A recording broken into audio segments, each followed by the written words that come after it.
இளம் பேச்சாளர்கள் இந்த மண்ணில் அதிகம் உருவாக்கப்பட வேண்டும். அவர்களது இந்த முயற்சி உறுதுணையாக யாழ் இந்திய துணை தூதரக நிகழ்வுகளையும் இந்த இளம் பேச்சாளர்களுக்கு உரிய வாய்ப்புகளை வழங்குவோம் என்று உறுதியளிக்கின்றேன். இன்றைய விழாவின் பிரதம விருந்தினர், சிறப்பு விருந்தினர் மற்றும் இன்றைய சிறப்பு சொற்பொழியாற்ற வந்திருக்கும் திரு ராஜா அவர்களும் பாரதி பாஸ்கரன் அவர்களும் இன்றைக்கு இந்த சொல் சமன் நிகழ்வில் நேரடியாக கலந்து இந்த பிள்ளைகளை சிறப்பிக்க வந்திருக்கிறார்கள். சொலல் வெல்லான் சோர்வு இலான் அஞ்சானவனை இகழ்வெல்லல் யாற்கு மரிது என்ற வள்ளுவரனுடைய வாக்குக்கு நாங்கள் இந்த வாக்கை மெய்ப்பிக்கக்கூடிய வகையிலே இன்றைய எங்களுடைய தமிழ் சமூகத்திலே ஒரு நிகழ்ச்சி கிட்டத்தட்ட 8 ஆண்டுகளை கடந்தும் வெற்றிகரமாக எங்களுடைய டான் தொலைக்காட்சியிலே ஒளிபரப்பப்பட்டு கொண்டிருக்கிறது என்றால் அது சொற்சமன் நிகழ்ச்சியே சார். இந்த நிகழ்ச்சியை ஆரம்பத்தில் தொடக்கியவர்களில் அந்த தொடக்க புள்ளியில் நானும் ஒருவன் என்ற இந்த மட்டற்ற மகிழ்ச்சியுடன் இந்த காணொளியை இந்த நிகழ்விலே நான் பங்கு பெற்றுவதில் பெருமிதம் அடைகின்றேன். நான் நினைக்கின்றேன் 8 ஆண்டுகளுக்கு முன் இரு பாடசாலையினுடைய அதிபர்களுடைய பூரண ஒத்துழைப்புடன் அந்த நேரத்திலே யாழ்ப்பாணம் இந்து கல்லூரிக்கும் இந்து மகளிர் கல்லூரிக்கும் எதிராக இந்த விவாத சுற்று ஆரம்பிக்கப்பட்டது.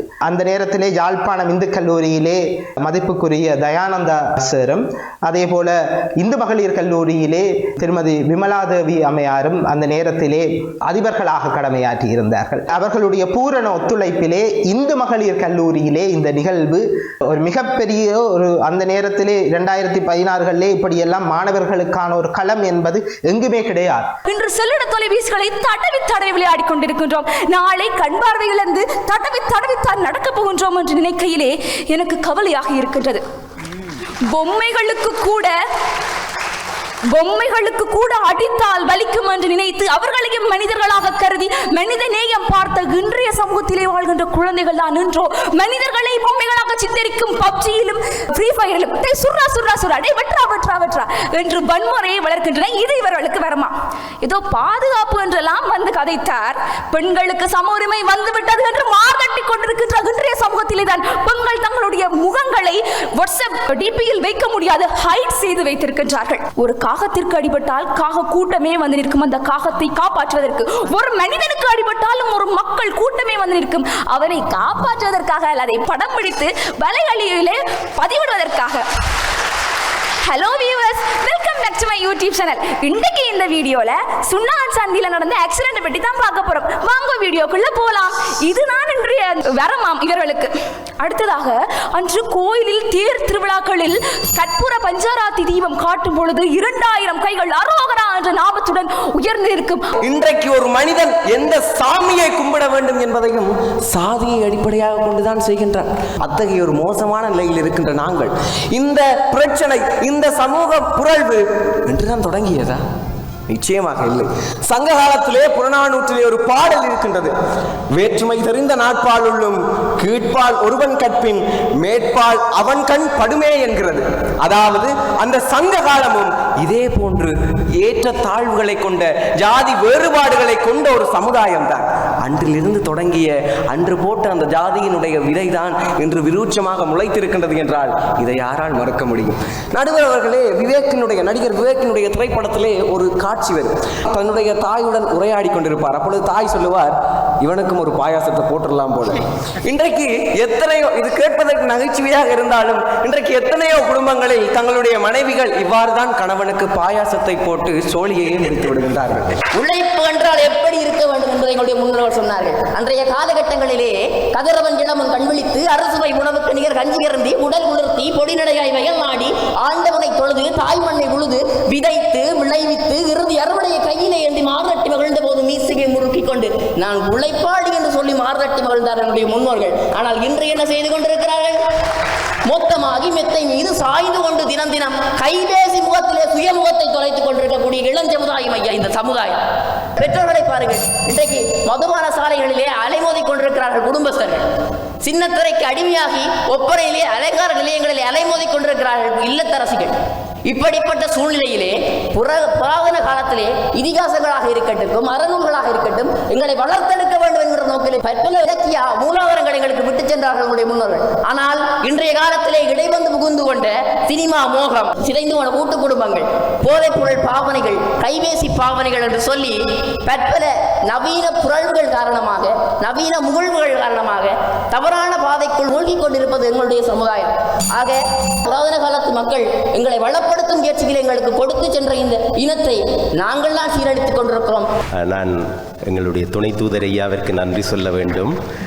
இந்த நேரத்திலே இவர்கள் புறப்பட வேண்டும் என்கிற நிலைமை இருந்தாலும் துணை தூதர் ஐயா ஒரு தன்னுடைய மேலாண்மையால் சொல்லியிருக்கிறார். அது சற்று தாமதித்து சென்றாலும் தான் விமானத்திலே ஏற்றி விடுவேன் என்ற நம்பிக்கை தந்திருக்கிறார்.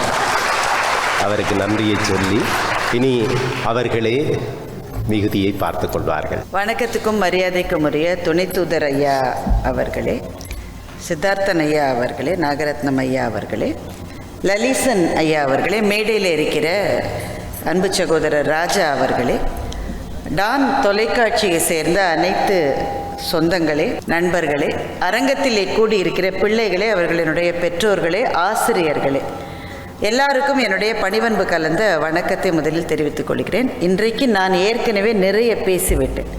ராஜா சார் இதுவரை பேசவே இல்லை. எனக்கு பிறகு அவர் பேசும்போது என் பேச்சை பற்றி என்ன கலாய்ப்பாரோ என்று இப்போதே எனக்கு பயமாக இருக்கிறது. அதனால் சுருக்கமாக சொல்லப் போகிறேன். 2-3 விஷயங்களை மாத்திரம் சொல்ல விரும்புகின்றேன். லலிசன் அவர்களுக்கும் இந்த சொற்சமரை நடத்தி வருகின்ற பல இடர்பாடுகளுக்கு நடுவில் அதை நடத்தி வருகின்ற எல்லாருக்கும் ஒரு பேச்சாளர் என்ற முறையில் அவர்களினுடைய பாதங்களை தொட்டு வணங்குவதில் நான் பெருமை அடைகின்றேன். எங்களுடைய தாய் தமிழ்நாட்டில் இது போல ஒன்றை எங்களால் செய்ய முடியவில்லை.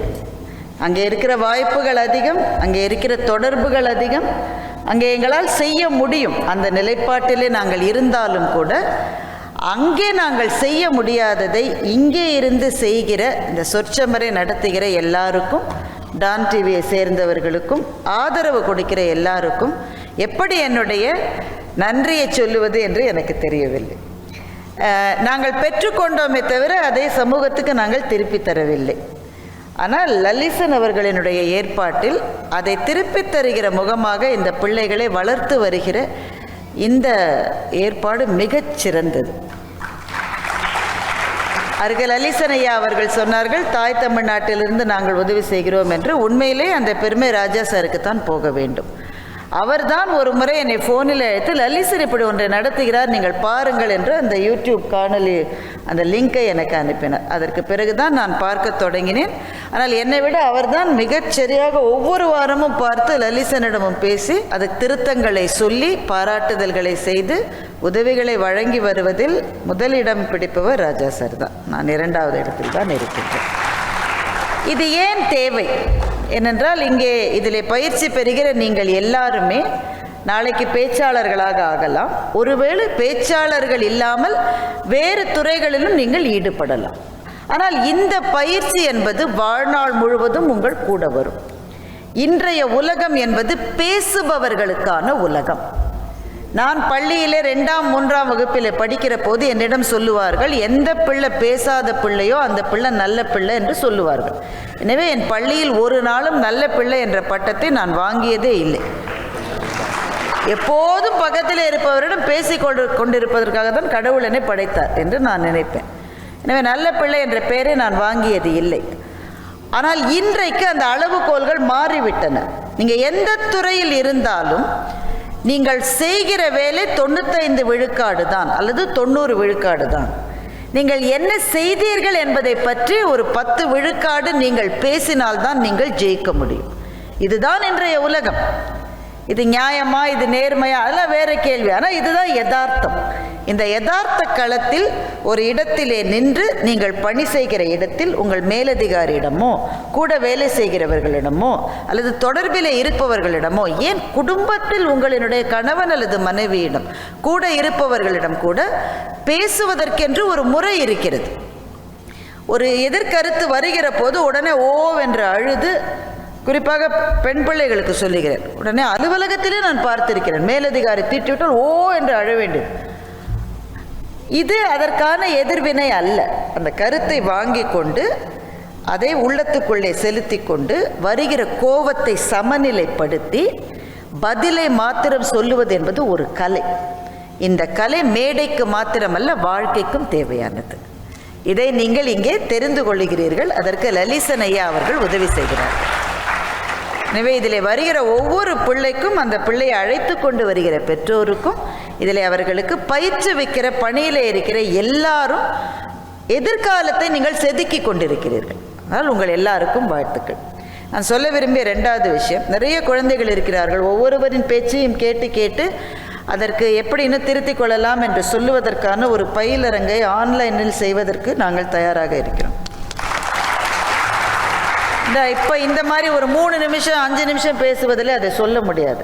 ஏனென்றால் எல்லா பேச்சுமே இன்னும் இம்ப்ரூவ் பண்ணலாம். என்னுடைய பேச்சிலும் கூட நீங்கள் யாராவது திருத்தத்தை சொல்ல, இப்படி கூட அதற்கு பதில் சொல்ல. எனவே இது முடிந்து விடுகிற ஒரு விஷயம் அல்ல, வளர்ந்து கொண்டே போகிற ஒரு பிரம்மாண்டம். எனவே அதை செய்வதற்கு நாங்கள் தயாராக இருக்கின்றோம். ரொம்ப அடிப்படை என்னவென்றால், நீங்கள் எங்கே பேச போகிறீர்கள் என்பதை முதலிலே தெரிந்து கொண்டு பேச வாருங்கள். நிறைய பேச்சாளர்கள் அந்த அரங்கத்தை முந்தின நாள் போய் பார்த்து விட்டு வருவார்கள். காலி அரங்கத்தை பார்த்தால் என்ன கிடைக்கும் என்று நமக்கு தோன்றும் இல்லையா? ஆனால் எந்த இடத்திலே நாம் நிற்கப் போகிறோம் என்பதை மனத்தளவிலே நாம் தயாரித்து கொள்ளுகிற போது, அடுத்த நாள் அந்த இடத்திலே நிற்கிற போது நமக்கு கூடுதல் பலம் கிடைக்கும். எனவே விதையினை தெரிந்திடு என்று மகாகவி பாரதி சொன்னது போல, எந்த இடத்திலே பேசப் போகிறோம், யார் முன்னே பேசப் போகிறோம் என்பது மிக முக்கியம். நாங்கள் யாழ்ப்பாணத்திலே சொல்லுகிற ஒரு விஷயத்தை சென்னையிலே வலசரவாக்கத்திலே சொல்ல முடியாது. அது அங்கே ஜெயிக்காது. இங்கே ஜெயிக்கும், அங்கே ஜெயிக்காது. செங்கல்பட்டிலே பேசின ஒரு விஷயம் விழுப்புரத்திலே ஜெயிக்காது. அமெரிக்காவிலே நாங்கள் பேசி 5 நிமிடம் கைத்தட்டி இருப்பார்கள். அதே விஷயத்தை துபாயில் சொன்னால் ஒருவருமே ஒன்றும் சொல்லாமல் அப்படியே பார்த்து கொண்டிருப்பார்கள். எனவே அவை என்பது மாறிக்கொண்டே இருக்கிற திறமுடையது. எனவே விதையினை தெரிந்திடு என்று பாரதி சொன்னது போல அவையை தெரிந்து கொள்ளுங்கள், முதல் விஷயம். 2வது விஷயம், என்னுடைய குரு இலங்கை ஜெயராஜ் ஐயா அவர்கள் சொல்லுவார்கள், எல்லா விஷயத்தையும் ஒரே மேடையில் சொல்லி முடித்துவிட முடியாது என்று சொல்லுவார்கள். இதை ஒரு வேத வாக்காக ஒவ்வொரு பேச்சாளரும் எடுத்துக்கொள்ள வேண்டும். கொடுக்கப்பட்ட நேரத்தில் ஒரு விஷயத்தை சொன்னால் போதும். அந்த ஒரு விஷயத்தை முழுக்க நீங்கள் உள்வாங்கிக் கொண்டு உத்வேகத்தோடு சொல்லுங்கள். நிறைய விஷயத்தை சொல்லணுன்றதை விட ஒரு விஷயத்தை செறிவாக அழகாக கேட்கிறவர்களுக்கு புரியும்படி சொல்லிவிட்டால் வெற்றி உங்களிடம். 3வது, எதிரே இருப்பவர்களுக்கு பதில் சொல்லுகிற போது கருத்துக்குத்தான் பதில் சொல்ல வேண்டும் என்பதை இந்த சொற்சமர் உங்களுக்கு சொல்லிக் கொடுத்து கொண்டிருக்கிறது. இன்றைக்கு குறிப்பாக தமிழ்நாட்டு பட்டிமன்ற மேடைகளை நினைக்கிற போது எங்களுக்கு மகிழ்ச்சியாக இருந்தாலும் சில கவலைகள் உண்டு. அந்த கவலைகளில் முதல் கவலை, எதிரில் இருக்கிறவனுடைய உருவ கேலி, அவரை பற்றிய சில தாக்குதல்கள், அவரை பற்றி ரொம்ப இழிவாக பேசுவது, இதெல்லாம் இப்போது நகைச்சுவை என்று கருதப்படுகிறது. இதை நினைத்தால் எங்களுக்கு கவலையாகவும் பயமாகவும் இருக்கிறது. நீங்கள் எதிர்க்க வேண்டியது கருத்துக்களையே தவிர நபர்களை அல்ல. என்றால் ஒரு நிகழ்ச்சி வெற்றி பெற எல்லாருமே நன்றாக பேச வேண்டும். எதிரிலே பேசின ஒருவரை அழித்து சிதைத்து ஒடுக்கி நீங்கள் எழுந்து நின்றால் நீங்கள் அந்த நேரம் ஜெயிப்பீர்கள். ஆனால் நிகழ்ச்சி தோற்றுவிடும். நிகழ்ச்சி வெல்லுவது முக்கியமே தவிர தனிப்பட்டவர்கள் ஜெயிப்பது முக்கியம் அல்ல. எனவே அந்த கலாச்சாரத்தை, அந்த பண்பாட்டை, அந்த மேன்மையை, நாகரிகத்தை சொற்சமர் உங்களுக்கு சொல்லிக் கொடுத்தால் நாளைக்கு வாழ்க்கையில் அது பயன்படும். யாரை எதிர்த்தாலும் ஒருத்தர் நம்மளை எதிர்த்து பேசும்போது சுறுசுறுன்னு கோபம் வரும். அந்த கோபத்தை அடக்குகிற கலை தான் பட்டிமன்றம். கோபத்தை சமநிலைப்படுத்தி கருத்துக்களுக்கு எதிராக நம் கருத்துக்களை வைப்பது.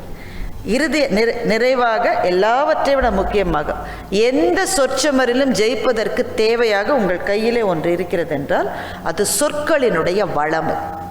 சொல்லுக்கு தவிக்காதவன் தான் மேடையிலே ஜெயிப்பான்.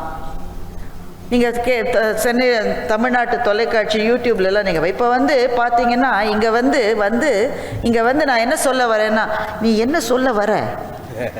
சொற்களுக்கு அவ்வளவு தவிப்பு. சொற்களினுடைய பெருக்கம் வேண்டும் என்றால் படிக்க வேண்டும், வேறு வழியே கிடையாது. there is no shortcut. எவ்வளவுக்கு எவ்வளவு படிக்கிறீர்களோ அவ்வளவுக்கு அவ்வளவு சொற்பெருக்கம் இருக்கும். அந்த சொற்களை உங்களுடைய மூளை தேவையான நேரத்தில் உங்கள் வாய்க்கு கொண்டு வந்து சேர்க்கும். எனவே படிப்பதில் நம்பிக்கை வைக்கிறவர்கள் தான் மேடையிலே ஜெயிக்கிறார்கள்.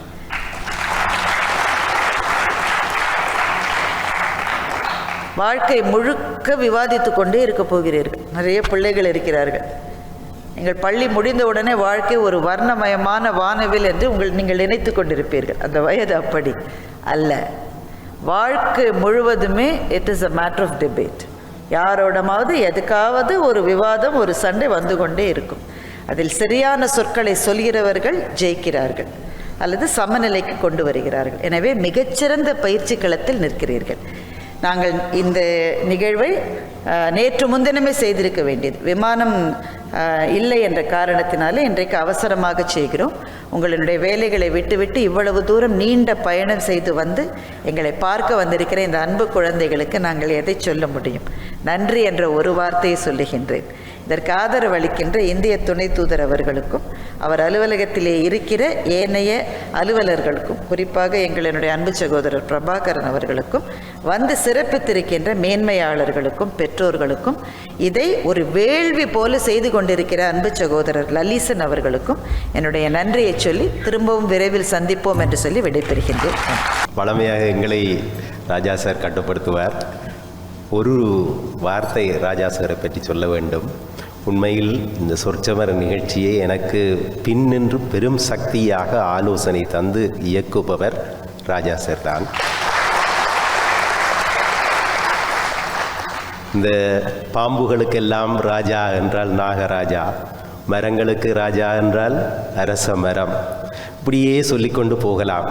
பட்டி மண்டபத்திற்கு ராஜா என்றால் ராஜா சார். அனைவருக்கும் என் அன்பான வணக்கம். மிக குறிப்பாக மாண்புமிகு இந்திய துணை தூதர் திருமிகு சாய் முரளி அவர்களுக்கும், மாண்புமிகு பாராளுமன்ற உறுப்பினர் ஐயா அவர்களுக்கும், மற்றும் கல்வி காரூணியனாக இந்த நிகழ்ச்சியை தொடர்ந்து தன்னுடைய பொருள் உதவியால் இந்த நிகழ்ச்சியை நடத்துவதற்கு பின்புலமாக இருக்கிற ஐயா அவர்களுக்கும், இந்த மாதிரி ஒரு பேச்சரங்கை தொலைக்காட்சியிலே உருவாக்கி தொடர்ந்து அதை செய்து கொண்டிருக்கின்ற டான் தொலைக்காட்சி நிறுவனம் சார்ந்த அத்தனை பேருக்கும், இதை வழிநடத்துகின்ற மிகச்சிறந்த தமிழறிஞர் ஐயா லலிசன் அவர்களுக்கும், இதற்கு மாணவர்களை அனுப்பித் தருகிற பல்வேறு கல்லூரிகளினுடைய அதிபர்கள், தலைமை ஆசிரியர்கள் உள்ளிட்ட பெரியோர்களுக்கும், பிள்ளைகளை இந்த நிகழ்வுக்கு அனுப்பி ஊக்குவிக்கின்ற பெற்றோர்களுக்கும், வருகை தந்திருக்கிற அத்தனை பேருக்கும், இந்த நிகழ்ச்சியை மிகச் சிறப்பாக தன்னுடைய கருத்துரையால் பரிமளிக்க செய்திருக்கக்கூடிய பாரதி பாஸ்கர் அவர்களுக்கும் என்னோட அன்பான வணக்கத்தை மீண்டும் தெரிவித்துக் கொள்கிறேன். நான் ரொம்ப நேரம் அமைதியாக இருந்தேன், அவங்க பேசட்டும்னு வேடிக்கை பார்த்தேன். ஏன்னா என்னை விட மிகச்சிறந்த பேச்சாளர் திருமதி பாரதி பாஸ்கர், அதான் உண்மை. இதை நான் மேடைக்காக சொல்லலை, இல்லை இங்கே இங்கே இருக்கிறாங்கன்றதுக்காக சொல்லலை. எல்லா துறைகளிலும் ஒருவரால் ஜெயிக்க முடியும்னா அது திருமதி பாரதி பாஸ்கர் தான். நீங்கள் இந்த இடத்துல அறிவியல் சார்ந்து ஒரு தலைப்பு கொடுத்தீங்கன்னு வைங்க, லேட்டஸ்ட்டாக ஆர்டிஃபிஷியல் இன்டெலிஜென்ஸ் பற்றி பேசுங்கன்னா அதில் 15 நிமிஷம், அரை மணி நேரம் பேசுவாங்க. கம்பராமாயணத்தை பற்றி பேசணும்னா அதில் 1 மணி நேரம் பேசுவாங்க. மகாபாரதம், புறநானூறு, அகநானூறு, என்ன வேணும் பேசக்கூடிய ஆற்றல் தமிழ் பேச்சுலகில் ஒரு பெண்மணிக்கு இருக்கிறது என்றால் அது இந்த அம்மா தான். பேசுறது அவ்வளோ எளிமையானது அல்ல, ரொம்ப சிரமமானது. மேடையில் ஏறி நின்றுட்டு அவர் நினச்சதெல்லாம் மறந்துடும். நிறைய யோசிச்சுட்டு வந்திருப்போம், நிற்கும்போது எல்லாம் மறந்துடும். ஆனால் பழக்கத்தில் வரும். சித்திரமும் கைப்பழக்கம், செந்தமிழும் நாப்பழக்கம். இது ரொம்ப முக்கியமானது. பழக தான் வரும். இப்போ நானோ திருமதி பாரதி அவர்களோ நிறைய பேருக்கு அறிமுகமானதுக்கு காரணம் தமிழறிஞர் சாலமன் பாப்பையா எங்களுக்கு தந்த வாய்ப்பு. இந்த நேரத்தில் அவரை நாங்கள் நன்றியோடு நினைக்கணும். ஏறக்குறைய 1991 முதல் அவரோடு பேசுகிறேன். பாரதி பாஸ்கர் மேடம் 2002 அவரோட பேசுகிறாங்க. ஒரு 22 ஆண்டுகள் தொலைக்காட்சிகளில் தொடர்ந்து அவர் வாய்ப்பு கொடுத்தார். அவர் நினச்சிருந்தா எங்களை இடையில நிறுத்தி இருக்கலாம். தொடர்ந்து வாய்ப்பு கொடுத்ததால் தான் இன்றைக்கு செல்லுகிற இடமெல்லாம் தமிழ் மக்கள் அடையாளம் காணுகிறார்கள். அப்படி ஒரு குருவின் பின்னால் வளர்ந்த பாரம்பரியம் எங்களுக்கு உண்டு. நீங்களும் நல்லவர்களோடு தொடர்பு கொள்ளுங்கள். ஐயா மாதிரி பெரியவர் லலிசன் ஐயா எவ்வளவு சிரமத்துக்கு மத்தியில் இதை செய்கிறார் என்று எனக்கு தெரியும். நாங்கள் ஒன்றும் பெருசாக அவருக்கு உதவி செய்யலை. எங்களுக்கெல்லாம் ஒரே ஆசை உண்டு. தமிழ்நாட்டு தொலைக்காட்சிகளில் சமையல் பண்ணுறாங்க, டான்ஸ் ஆடுறாங்க, பாட்டு பாடுறாங்க, எல்லாம் செய்கிறாங்க. ஆனால் நல்ல மொழிக்கான ஒரு தேடலை அவர்கள் இன்னும் அதிகம் செய்யவில்லை என்ற கவலை எனக்கு உண்டு. மொழியை பற்றி அதை எடுத்துக்கொண்டு போகிற அடுத்த தலைமுறையை ஊக்குவிக்கிற பணியை ஒரே ஒரு தொலைக்காட்சி பண்ணாங்க. அதுவும் ஒரு சீசன் 2 சீசனில் முடிஞ்சு போச்சு. ஆனால் டான்ஸோ இசைக்கானதோ அது தப்புன்னு நான் சொல்லலை. இதுக்கும் வாய்ப்பு தரலாம். மொழி சிதைவடைந்து கொண்டு இருக்கிறது, மொழி கலப்பு இருக்கிறது.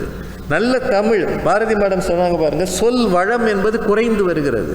ஒரு 30-40 சொற்களை தவிர புது தமிழ் சொற்கள் பிள்ளைகளுக்கு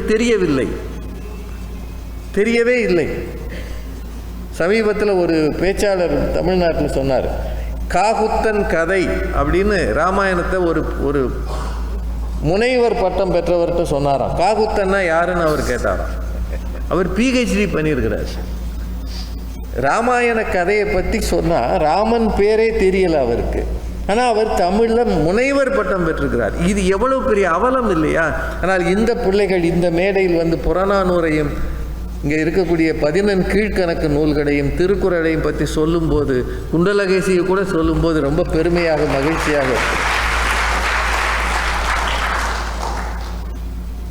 எங்கள் ஊரை நான் குறைச்சி சொல்லலை, ஆனால் அங்கே இருக்கிறதை விட இங்கு தமிழ் நன்றாக இருக்கிறது, ரொம்ப நன்றாக. சமயத்தை போற்றி பாதுகாக்கிற பிள்ளைகள், பக்திமான்கள் இங்கு பெருகி இருக்கிறார்கள். திருவிழாக்கள் மிகச் சிறப்பாக நடக்கின்றன. நல்லூரில் ஒரு கோயில் திருவிழானா எல்லா ஊர்காரங்களும் வந்து நிற்கிறாங்க. இது உண்மையிலேயே ரொம்ப பார்க்க பெருமையாக இருக்கிறது. அதனால தான் நான் இந்த யூடியூப் வழியாக பார்த்து கொண்டே இருப்பேன். இந்த பிள்ளைகள் பேச்சிலிருந்து எங்களுக்கு புதிதாக ஏதாவது கிடைக்கலாம். இன்றைக்கி ஒருத்தர் பாயாசம் போட்டார் பாருங்க, அது மாதிரி ஒவ்வொருத்தரும் ரொம்ப, தர்ணிகாவும் ரொம்ப நல்ல பேச்சாளர், அனாயாசமாக பேசுகிறாங்க. மேடைக்கு வந்த பிறகு ஒரு பயம் வந்துடக்கூடாது. பயப்பட்டீங்கன்னா பேச முடியாது. அதுக்காக பயம் இல்லாமல் எதை வேணாலும் பேசக்கூடாது. மேடை பயம்ன்றது குறையணும். கம்பீரமாக, தைரியமாக, நேர வரையறைக்குள் பேச வேண்டும். நேரத்தை தாண்டி பேசுகிறது ஒரு தவறான ஒரு முன்னுதாரணம். எல்லாத்துக்கும் மேலே ஐயா அவர்களிடம் நீங்கள் தொடர்ந்து கற்றுக்கொள்ளுங்கள். அவர் ரொம்ப சிறந்த தமிழ் பணியை செய்து வருகிறார். இதில் அவருக்கு பெரிய லாபம் எதுவும் இல்லை என்று எனக்கு தெரியும். நேரத்தை அதில் அதிகம் செலவிடுகிறார். அந்த நேரத்தில் அவர் தனியாக போய் எங்கேயாவது சொற்பொழிவு நடத்தலாம். ஆனால் அது எல்லாத்தையும் தவிர்த்து விட்டு தன் வீட்டு பணியையும் விட்டுவிட்டு ஒருவர் தமிழ் சமூகத்துக்கு பணி செய்கிறார் என்றால் அவர் பின்னால் நாம் நிற்க வேண்டும். நிறைவாக இந்த டான் தொலைக்காட்சியை வெகுவாக பாராட்டுகிறேன். அவர்கள் மிகச் சிறப்பாக இதை வடிவமைக்கிறார்கள். இன்னும் எனக்கு 1-2 வேண்டுகோள் உண்டு. இந்த நிகழ்ச்சி சொற்சமாக நடக்கும்போது ஆடியன்ஸ் இருந்தால் கொஞ்சம் நல்லாயிருக்கும். இப்போ நாங்கள் முந்தா நாளே வந்திருக்கிறோம். எங்களுக்கு விமானம் ரத்தானதால் வரல. அன்றைக்கு வந்துட்டு திரும்பவும் இன்றைக்கும் வர்றீங்க பாருங்கள். நீங்கள் காட்டுகிற அன்பு ஆச்சரியமானது. நீங்கள் நினச்சிருந்தா சொல்லியிருக்கலாம், அவங்க சொல்லுவாங்க ஆனால் வரமாட்டாங்கன்னு. அப்படி இல்லாமல் நீங்கள் வந்திருக்கிறீங்க. ஒரு சனிக்கிழமை காலை நேரத்தில் இவ்வளவு பேர் வெகு தொலைவில் இருந்தெல்லாம் வந்திருக்கிறீங்க. உங்கள் எல்லாருக்கும் என்னுடைய நன்றியை தெரிவித்துக் கொள்கிறேன். நானும் திருமதி பாரதி பாஸ்கர் அவர்களும் எங்கு சென்றாலும் எங்களுக்கு இலங்கை தமிழ் மக்கள் மிகுந்த அன்பு காட்டுகிறார்கள். அதில் அவங்க மேலே மிக அதிக அன்பு காட்டுகிறார்கள். அதனால தான் அவங்க இருக்கிற ஊர்கள் எல்லாம் அவங்கள கூப்பிட்டுருக்காங்க. போன வாரம் தான் லண்டனில் போய் பேசிட்டு வந்தாங்க. அந்த அளவுக்கு அன்பு காட்டுகிறார்கள். உங்களுக்கு நாங்கள் திரும்ப என்ன செய்ய முடியும்? இந்த மாதிரி 10 பிள்ளைகள் பேசுவதை பார்த்து பெருமைப்படுவது தான் எங்களுக்கு கிடைக்கிற மிகப்பெரிய மகிழ்ச்சி, சந்தோஷம். நல்ல பேச்சாளர்களை தேடுகிற இந்த பணி, இந்த சொற்சமர் என்பது தொடர வேண்டும். வரும் காலத்தில் இங்கே மிகச்சிறந்த பேச்சாளர்கள், ரொம்ப அழகாக சொன்னார் ஐயா துணை தூதர் அவர்கள், வரும் நாட்களில் கம்பபாரதி ஐயா போல இங்கிருந்து ஆட்கள் புறப்பட வேண்டும்னு அவர் சொன்னார். இன்றைக்கு அவர் உலகம் எங்கும் இருக்கிற தமிழர்களுக்கு ஒரு வழிகாட்டியாக இருக்கிறார். கம்பராமாயணத்தை கையில் எடுத்துக்கொண்டு தன் வாழ்க்கையே அதற்கு அர்ப்பணித்திருக்கிறார். எங்கே போனாலும் அவர் பேச்சை கேட்பதற்கு மக்கள் குவிகிறார்கள். அது இங்கே இருக்கிற ஊருக்கு பெருமை, யாழ்ப்பாணத்துக்கு பெருமை, இந்த மண்ணுக்கு பெருமை, தமிழுக்கு பெருமை. அதுபோல் இருக்கிறவர்களை உருவாக்குகிற பெரும் பணியில் இருக்கிற நம்முடைய ஐயா லலிசன் அவர்களுக்கு எங்களுடைய வாழ்த்துக்களையும் நன்றியையும் தெரிவித்து, இவ்வளவு நேரம் இந்த இடத்துல எங்களோடு இருந்த உங்களுக்கு என்னுடைய மனமார்ந்த நன்றியை தெரிவித்து, எப்போவாவது வாய்ப்பு வரும்போது சந்திப்போம். நன்றி, வணக்கம். நான் நினைக்கிறேன் இன்றைக்கு சொற்சமல் அடுத்த ஒரு பரிமாணத்தை அடைந்திருக்கிறது என்று நினைக்கிற போது மிகவும் மகிழ்ச்சியாக இருக்கிறது. டான் குழுமத்தினுடைய தலைவர் திரு எஸ் குகநாதன் அவர்கள் தன்னுடைய வேலைப்பளு காரணமாக எங்களோடு இல்லாவிட்டாலும் இந்த மகிழ்வை அவர் நிச்சயம் ஏற்றுக்கொள்வார், அவரும் மகிழ்வார் என்கிற நம்பிக்கை எனக்கு இருக்கிறது. இது சபையினுடைய வேண்டுகோள் ஐயா. இந்த பிள்ளைகள் சிறப்பாக வாதிட்டார்கள், இருந்தாலும் நீங்கள் எப்படி வாதிடுகிறீர்கள் என்பதை அவர்கள் பார்க்க வேண்டும் என்று ஆசைப்படுகிறேன். நீங்கள் அனுமதித்தால் நானே ஒரு தலைப்பை தந்துவிடலாம். நானே தந்து விடுகிறேன். இந்த பிள்ளைகளோடு சம்பந்தப்பட்ட தலைப்பு தான். பிள்ளைகளுடைய வளர்ச்சியில் அதிக அக்கறை செலுத்துபவர் பெற்றாரா ஆசிரியரா, அப்படி வைத்துக் கொள்ளலாம். என்ன சொல்கிறீர்கள் நீங்கள்? முதலில் ஆசிரியர் என்றே தொடங்கி விடுவோம். பாரதி மேடம் அதை ஆரம்பித்து வைக்கிறேன். வழக்கப்படியே வந்திருக்கிறேன். பெற்றோர்கள் தான் பிள்ளைகளுக்கு பொறுப்பு, அதை நான் மறுக்க போகிறது. ஆனால் எங்கே நேரம் இருக்குது பெற்றோர்களுக்கு? பணத்தை துரத்துகிற ஒரு வாழ்க்கையை வாழ்ந்து கொண்டிருக்கிறோம். ஒரு நிமிஷம் நேரம் கிடையாது.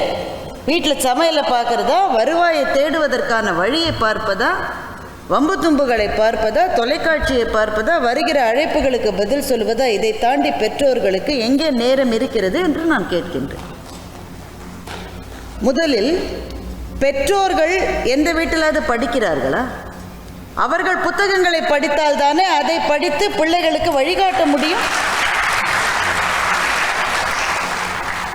எனவே பெற்றோர்களை என்ன, நானே பெற்றோர், அவங்கள நான் தப்பாக சொல்லலை. நான் என்ன சொல்றேன்னா, அவங்களுக்கு நேரம் இல்லை, அவங்களுக்கு வாய்ப்பு இல்லை. அதனால் பிள்ளைகளினுடைய எதிர்காலத்தை பற்றி அந்த திறனை அறிந்த ஆசிரியர்கள் தான் சரியான வழியை காட்டக்கூடிய இடத்திலே இருக்கிறார்கள் என்று நான் சொல்லுகின்றேன். இப்போது என்னால் பேச முடியும் என்று எனக்கு தெரியாது, ஏன்னா நான் அப்போ குழந்தை. எங்கள் அப்பாவுக்கோ அம்மாவுக்கோ தெரியல. அது இவ வம்பு பண்ணுவா, வழக்கடி பண்ணுவா, இவ சண்டை போடுவான்ற அளவில் தான் அவர்கள் என்னை அன்போடு பார்த்து கொண்டார்களே தவிர, எனக்குள்ளே ஒரு பேச்சாளர் இருப்பதையே என்னுடைய தமிழாசிரியர் ஒருவர் தான் கண்டுபிடித்தார்.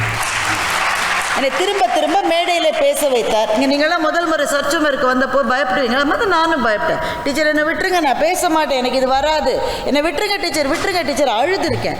என்னை அடித்தேன்னா அப்போது டீச்சர்கள் அடிப்பதற்கு உரிமை இருந்தது. என்னை அடித்து மேடையில் ஏற்றி நீ தான் பேசணும், கொன்றுவேன் என்று சொல்லி 4-5 முறை அந்த ஆசிரியர் பேச வைத்ததால் தான் எனக்குள்ளே ஒரு பேச்சாளர் இருப்பதை நானே கண்டுபிடித்தேன். அதற்கு பிறகுதான் என் பெற்றோர்கள் உணர்ந்து கொண்டார்கள். என்றால் ஒரு ஆசிரியரினுடைய பார்வை ஒரு துலாக்கோலினுடைய முள்ளின் பார்வை. பெற்றோர்களை பொறுத்தவரை அவங்க பிள்ளைங்க தான் உலகத்திலே சிறந்தவர்கள். உலகத்திலேயே பெஸ்ட் மேத்தமேட்டிஷியன் என் பையன்தான். உலகத்திலேயே மிகச்சிறந்த கிரிக்கெட் வீரர் என் பையன்தான். என் பிள்ளைலாம் எப்படி அடிப்பான் தெரியுமா? ஒவ்வொரு பந்து சிக்ஸர். அவனுக்கு கிரிக்கெட்டே வராது சத்தியமாக. பெற்றோர்களினுடைய உலகத்தில் அந்த குழந்தைகளை ஒரு கதாநாயகியாக அவர்கள் பார்க்கிறார்கள். ஆசிரியரனுடைய பார்வை ஒரு துலாக்கோலின் முள்ளின் பார்வை. உனக்கு கிரிக்கெட் வராதுடா, நீ வேற ஒன்றுக்கு போடா என்று சொல்லக்கூடிய அந்த நேர்மை, அந்த துணிச்சல் ஒரு ஆசிரியருக்கு தான் இருக்க முடியும். ஒரு ஆசிரியர் தானே வழிகாட்டுகிறார். அதனால் தானே ஆசிரியர் என்கின்ற சாதாரண பதத்தையும் தாண்டி குரு என்று சொல்லுகிறோம். தெளிவு குருவின் ஒரு சிந்தித்தல் என்று திருமந்திரம் சொல்லுகின்றது. அந்த ஆசிரியரை நினைக்கிற போது நமக்குள்ளே ஒரு உத்வேகம் வருகிறது அல்லவா? இப்போது இந்த மேடையிலே எங்களினுடைய நடுவரான சாலமன் பாப்பே அவர்கள் இல்லை. ஆனால் இங்கே பேசுகிற போது ராஜா சார் அவர்கள் அவரை அறியாமலேயே எங்களினுடைய ஆசிரியரினுடைய பெயரை இங்கே உச்சரித்தார். இப்போதுதானே அவர் சொன்னார், இது எங்கள் ஆசிரியர் எங்களுக்கு கொடுத்த வாய்ப்பு என்று. அதை இப்போதே மறந்துவிட்டு அடுத்த அணிக்கு அவர் பேசுகிறார்.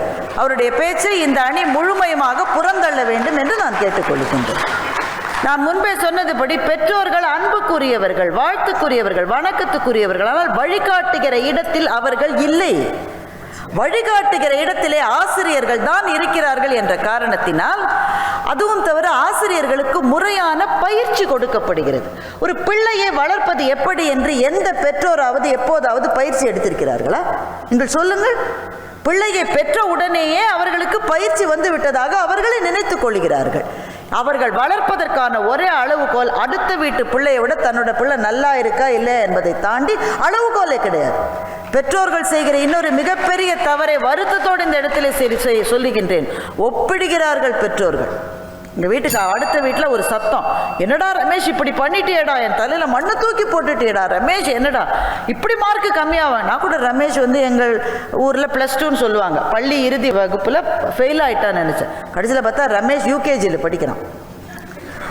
அவனோடு படிக்கிற ஒரு ஐஸ்வர்யாவை விட அவன் 2 மார்க் குறைவாக வாங்கியிருக்கான். ஒப்பிட்டு கொண்டே இருக்கிறார்கள் பெற்றோர்கள். ஆசிரியர்கள் ஒப்பிடுவதில்லை. ஒவ்வொரு மாணவனுக்கும் என்ன தராசிலே எந்த இடம் என்பதை ஆசிரியர் அறிந்திருக்கிறார். நீ செய்யறத நல்லா செய்ய, நல்லா வருவ என்று சொல்லுகின்றார்.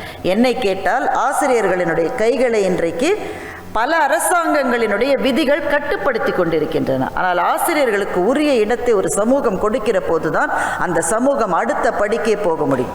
இன்னமும் நான் சொல்லுகின்றேன், எந்த ஒரு சமூகம் ஆசிரியர்களை மதிக்கவில்லையோ அந்த சமூகம் ஒரு அங்குலம் கூட வளர முடியாது என்று நான் சொல்லுகின்றேன்.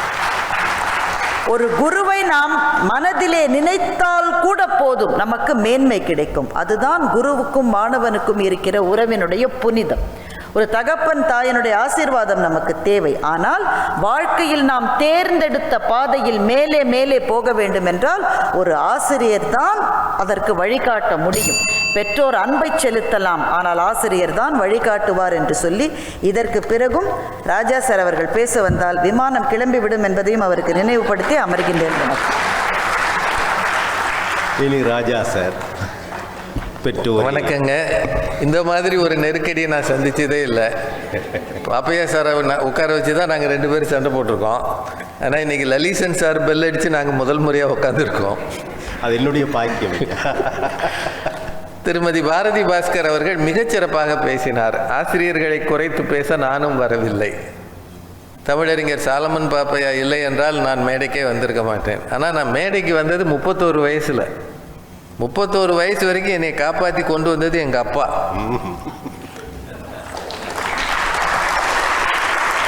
31வது வயதில் கொண்டாந்து சாலமன் பாப்பையா கண்ணில் படும்படி என்னை வைத்தது என் தகப்பனார். அவருடைய கண்டிப்பை நான் ஒரு நாளும் மறக்க முடியாது. அப்பா அம்மாக்கள் அது ஒரு அப்பா பெரியவரா ஆசிரியர் பெரியவரானா நான் ஆசிரியரை பெரியவர்னு சொல்லுவேன். தலைப்பு அவர் என்ன சொன்னார்னா, பிள்ளைகளை வளர்த்து ஆளாக்குவதில் யாருக்கு அதிக பொறுப்பு இருக்கிறது. பள்ளிக்கூடத்தில் பையன் சரியில்லைன்னா அந்த ஸ்கூலில் என்ன சொல்கிறாங்க, உங்கள் அப்பாவை கூட்டிகிட்டு வா. ஏன் ஆசிரியரை சரி செய்யலாம்ல? நீங்கள் தான் அப்பாவோட பெரிய ஆளாச்சே, நீங்களே சரி செய்யலாம்ல. போ உங்கள் அப்பாவை கூட்டு வா, அம்மாவை கூட்டு வா. இன்னும் பிள்ளை வளர்த்துருக்கீங்க. ஐயோ உங்கள்கிட்டத்தையா வளர்க்குறதுக்கு விட்டுருக்கோம். நீ தானே கற்றறிந்த அறிஞர், எந்நேரமும் புத்தகம் படிக்கிறவர். நான் புத்தகமே படிக்கலை, அதுக்காக தான் உங்ககிட்ட விட்டுருக்கோம். அவரால் முடியலைன்னு இங்கே கூப்பிட்டு விடுறாரு. எதுக்காக கூப்பிட்டு விடுறீங்க? இப்போ பயல்களுக்கெல்லாம் எது மிகுந்த சந்தோஷமான அறிவிப்பாக இருக்கும்ன்றீங்க பள்ளிக்கூடத்தில்? நாளை விடுமுறை. அப்போ என்னுடைய ஆசிரியரை பிரிந்து நான் போவேனா? எனக்கு அவர்தானே எல்லாம். நான் பள்ளி வளாகத்திலேயே இருப்பேன். 5 மணி 6 மணிக்கு பிறகு இருந்தால் வாட்ச்மேன் விரட்டி விட்டார், போடா வீட்டுக்கு போ, உங்கள் அம்மா போய் பாரு, அனுப்பிடுறாங்களா இல்லையா அப்படின்னா உணவு தந்து உணர்வு தந்து, உணர்வு உள்ளுக்குள்ள இருந்து வரணும். தவம் இருக்கிறார்கள் பெற்றோர். இன்னைக்கு இருக்கா இல்லையான்னு கேட்காதீங்க. பெற்றோருடைய பாதிப்பு என்பது பிள்ளைகளிடம் எப்பவும் இருக்கும். அவர்கள் இருந்தாலும் மறைந்தாலும் அது இருக்கும். ஆசிரியர்கள் பாதிப்பும் இருக்கும். ஆனால் என்னென்னா, எல்கேஜியில் ஒரு வாத்தியார் இருப்பார், யூகேஜிக்கு அவர் வரமாட்டார். அவர் நம்ம கூடவே வரமாட்டார். இப்போ மேடமே சொன்னாங்க, நான் ஒரு பேச்சாளர் ஆவதற்கு காரணம் என்னுடைய ஆசிரியர் தான். அது உண்மைதான். இவங்களை பேச சொன்னது ஆசிரியர். என்ன பேசணும்னு எழுதி கொடுத்தது யாரு? யாரு? அவங்க அம்மா. எழுதி கொடுத்தது அவங்க அம்மா. அவங்க அப்பா ஒரு தலைமை ஆசிரியர். அவர் ஒரு இஸ்லாமிய பள்ளியில் தலைமை ஆசிரியர். இவர் இந்து சமயம் சார்ந்தவர். இஸ்லாமிய பள்ளியில் தலைமை ஆசிரியராக இருந்தார். அங்கே ஒரு மசூதி கட்டுவதற்கு ஒரு இந்துவாக இருந்த இவர் போய் பொருள் திரட்டினார். இதன் மூலம் சமய நல்லிணக்கம் என்பதற்கு உதாரணமாக இருந்தார். அப்படின்னா சமயம் கடந்து சமூகத்தை பார்ப்பதற்கு தன்னுடைய வாழ்க்கையால் கற்றுத்தருகிற தகப்பனை மறப்போமா நாம? எவ்வளோ பெரிய விஷயம். இப்போ மண்டையாட்டி என்ன பண்ண? நான் ரொம்ப நேரம் பேச விரும்பலை. இது ஒரு நல்ல தலைப்பு. ஒன்று ஞாபகம் வச்சுக்கோங்க, 2 பேரும் மிக முக்கியமானவர்கள். ஆசிரியர்களின் சாபத்துக்கு கோபத்துக்கு ஆளாகாதீங்க, ஆனால் பெற்றோர்களை கைவிட்டுறாதீங்க. அது ரொம்ப முக்கியம். ஒருவேளை உங்கள் ஆசிரியர்கள் சற்று குறைவான திறமை உள்ளவர்களாக இருந்தாலும் பொறுத்து போங்க. ஒருவேளை உங்கள் பெற்றோர் படிப்பறிவே இல்லாதவர்களாக இருந்தாலும் பணிந்து போங்க. பெற்றோர்கள் தான் உங்கள் வாழ்க்கையின் பிள்ளையார் சுழி. பாலமுரளி கிருஷ்ணா என்று ஒரு மாபெரும் இசை மேதையை தெரிந்திருப்பீங்க. அவர் கருவில் இருக்கும்போது அவருடைய தாயார் வீணை வாசிப்பாங்களாம். வீணை அப்போது வயிறு பெரிய வயிறாக இருக்கும். வீணையை மடியில் வச்சு வாசிக்கிறது சிரமமாக இருக்கும். வீணை அசுரவாத்தியம்னு சொல்லுவாங்க. இப்போ அவங்க பக்கத்தில் இருக்கிற உறவினர்கள்லாம் சொல்லியிருக்காங்க, நீ ஏன் வீணை வாசிக்கிற, நீ ஏன் வயிற்று பிள்ளைக்காரி. இப்போ அந்த அம்மா சொல்லுவாங்களா, உனக்காக வாசிக்கலை, எனக்காக வாசிக்கலை, என் பிள்ளைக்காக வாசிக்கிறேன். இதை கேட்டு என் பிள்ளை வளரணும். இது வரலாறு இருக்குது. இப்படி வளர்ந்ததால் தான் ஒரு மாபெரும் இசை கலைஞன், இசை மேதை நமக்கு கிடைத்தார்.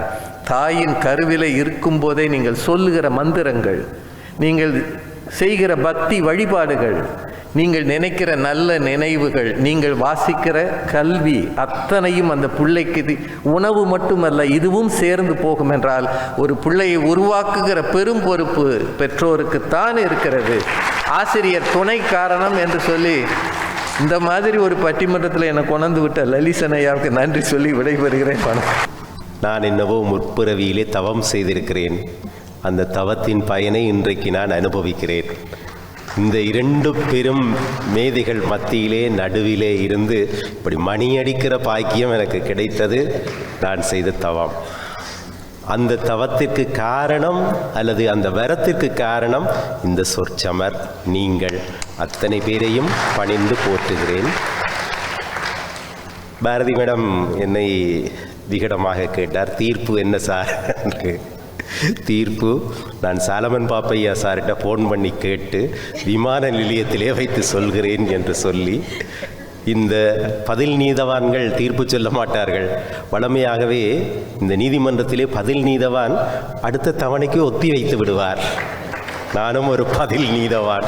அடுத்த தவணைக்கு ஒத்தி வைத்து நன்றி சொல்வதற்கு எத்தனையோ பேரை நான் இங்கே குறிப்பிட்டாக வேண்டும். ஆனால் நேரம் போய்கொண்டிருக்கிறது. அத்தனை பேருக்கும் பணிந்து போற்றி நன்றி உரைக்கிறேன். நன்றி, வணக்கம்.